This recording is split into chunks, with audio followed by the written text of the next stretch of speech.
এগুলো মূলত একেবারেই ফরমালিন মুক্ত। এই যে দেখেন, আমি দেখাচ্ছি আপনাদেরকে। এই যে কালো কালো ছিট পড়ে গেছে, অনেকে মনে করবেন যে হয়তো এই ফরমালিনের কারণে এই কলাগুলো এই আপনার ঝলসে গেছে। আসলে এই কলাগুলো কোনো ফরমালিন নেই, তার কারণ এটা আমাদের গাছের কলা। আমি যখন এগুলো কাটলাম মাত্র 4 দিন লেগেছে পাকতে।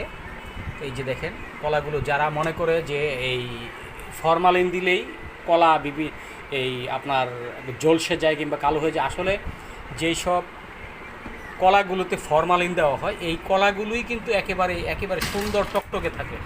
কিন্তু ফরমালিন মুক্ত কলার একটা গুণ যেটা দেখলাম, ছোটোবেলায় দেখতাম যে ফরমালিন না দিলে যে বাজারে হাটে যে কলাগুলো কালো হয়ে যায়, খুব দ্রুত পচে যায়, তার একটা কারণ হচ্ছে এই যেই কলাগুলোতে বিভিন্ন রকম ছিট পড়ে যায়, বিভিন্ন কালো কিংবা অন্যান্য ছিট পড়ে, এটার মূল বিষয়টা হচ্ছে এই কলাগুলো ফরমালিন মুক্ত। আমি এটা আমার গাছ থেকে পেরে আমি যখন 4 দিন রাখলাম, দেখেন আজকে এই কলাগুলোর এই অবস্থা।